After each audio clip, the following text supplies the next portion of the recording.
Hey guys, Lindsay here. Welcome back to my channel. This video is coming to you at around almost a year after we have purchased our new house. When we first purchased this house, we were prepared to make some sacrifices, and we knew some sacrifices had to be made in order to gain more space and find a good home for us. As we have lived in the house, we realized that some of those sacrifices were actually more of a compromise. So I'm going to share with you some of the sacrifices and compromises we have had to make in order to have this new home and to make it work for our family. One of the first sacrifices we felt that we were making was not purchasing a brand new or newly remodeled home. And this is one of those things that turned out to be more of a compromise. As we lived in the house, we realized it wasn't much of a sacrifice at all. But we knew we could handle small projects and doing some remodeling. One of the sacrifices that we did make was living without a kitchen for the first 2 months.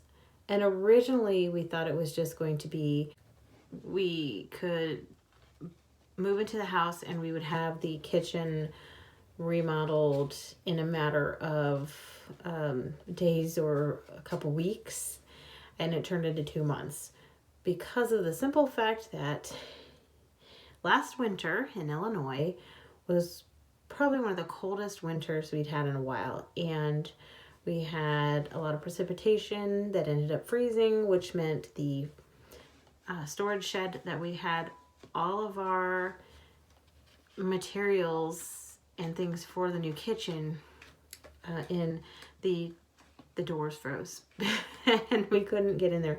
And even when the doors and the ground thawed out, the ground was too soft for us to drive back into this yard that we had to go through to get to the shed. So long story short, we just lived without a kitchen for 2 months, and I washed dishes in the bathtub.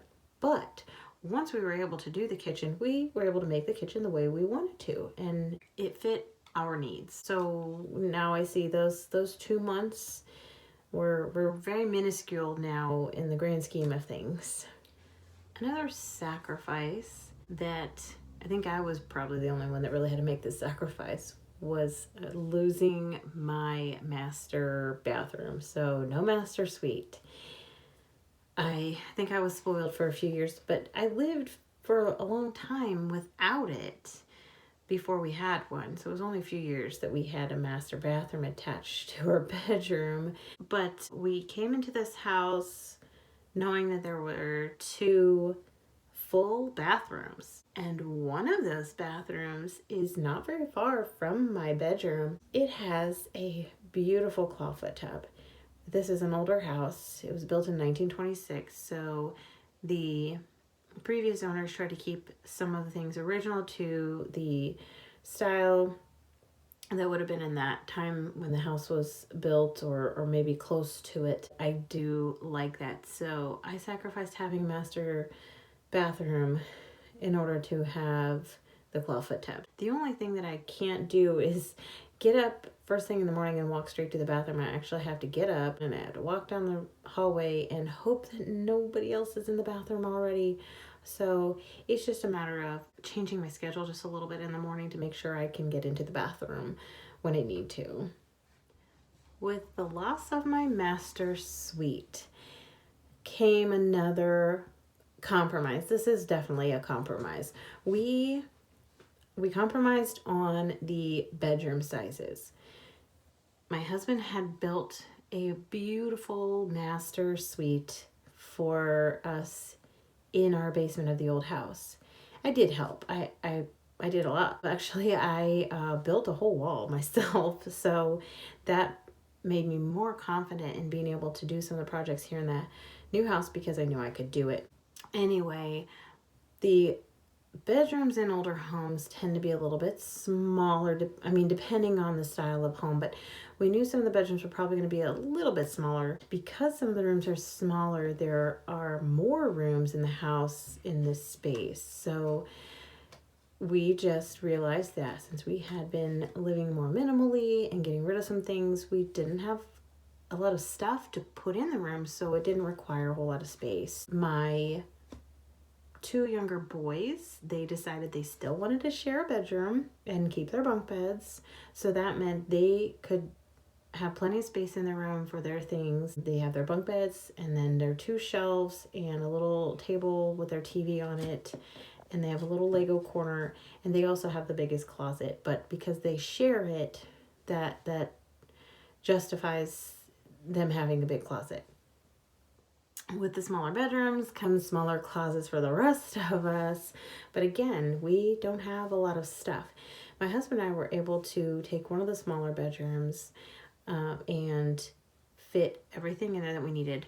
If you go to one of my previous videos where I did a tour of the house with all of our furniture in it, you'll see my husband and I actually repurposed the side tables we had in our living room, and we use those for our nightstands now. And then we have a dresser that we share, and then a vanity, and then we have a closet. The closet looks small, it's not very wide, but it is deep, and it has a shelf and then a hanging area.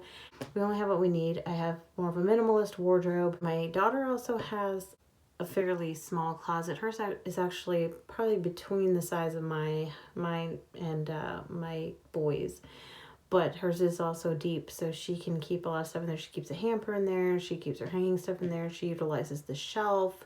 We put a little hanging organizer in there for her to put some things in, and she has a bed frame that has drawers in it as well. So she has done very well with utilizing her space with a little help from us, but she kind of got to choose some of the pieces of furniture she had in there also. Also, like I said, with the size of the rooms being smaller and being able to have more rooms, I now have this office, which meant I could have a smaller bedroom because I didn't have to have my desk and sewing stuff in there either. So it just worked out wonderfully.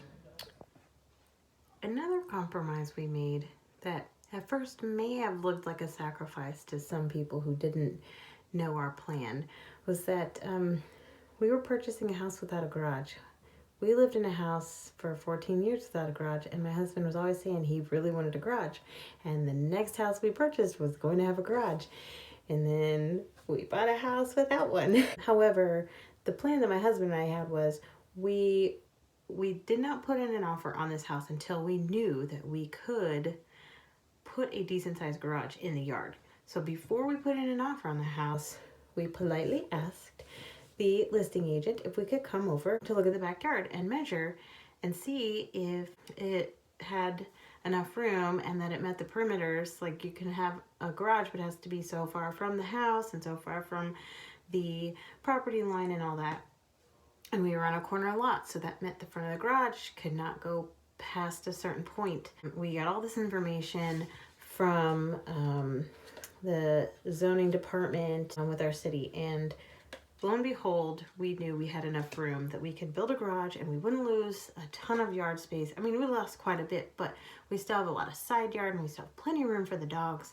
So we put an offer on the house, it was accepted, and we thought good. After we moved in, we got some of the other projects done, and then we got our permit for the garage and we built it. And you can go back and see those videos. I'm gonna try to make another video soon of what we've got done so far. It is all built. The inside is not completely finished, but we have electricity and we still have to put siding up. So that video won't be out for a little while. It's because it's going to take a couple months for me to get that video completed once we get it sided and everything. So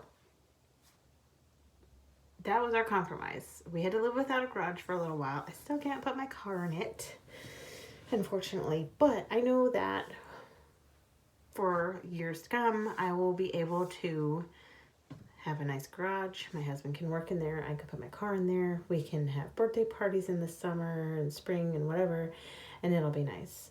The reasoning we did it that way is because a lot of the houses we looked at that were finished or had a garage, the cost was higher.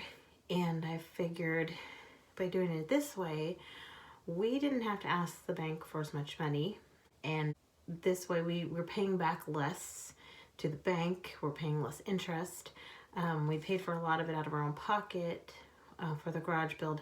We did borrow some money, but it was from family, so we're paying that back with a lot less interest than we would pay back for our mortgage. We felt that this was a lot more cost efficient this way, and a lot of our supplies have been gently used or left over from other projects, and it's just worked out very well for us.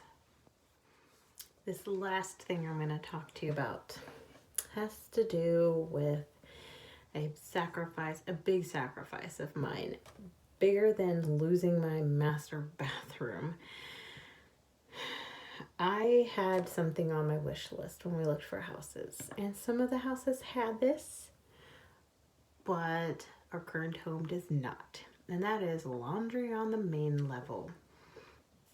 I still have to go all the way down to the basement to do my laundry.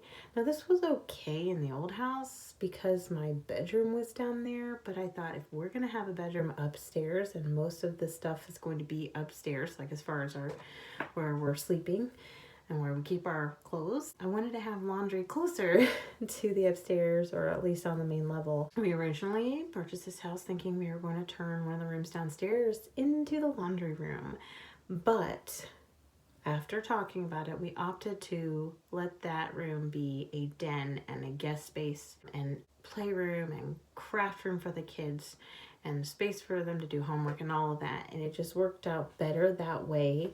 And I'm okay with doing laundry in the basement because it's literally right at the bottom of the stairs. Because my children help with their own laundry, it's not that big of a struggle for me. My husband, my loving husband, rebuilt the stairs and restructured some of the landing so it's better supported now. It has a low ceiling and it is chilly down there. I can handle the low ceiling. The only problem is that my older son, he's a little tall, so it's a little bit of a struggle for him. I also put a little rug down in front of the washer and dryer so I'm not standing on the cold cement, and it's working. And we also had room in that area to put our deep freeze and a storage shelf, and it is a separate room from the rest of the basement, so I could easily put a door up or a curtain or anything, and it may not be as cold because some of the heat would still be staying in that room. So folks, as you can see, making sacrifices and compromises, it ends up working out for the most part in the end, at least for our family. And we have learned to make it work in order to have more space for our family. We're living in this house comfortably, and I'm sure it'll get better as we move on and finish more projects. So if you enjoyed this video, give me the thumbs up and subscribe to my channel if you'd like to see more. Thanks for joining me. Bye.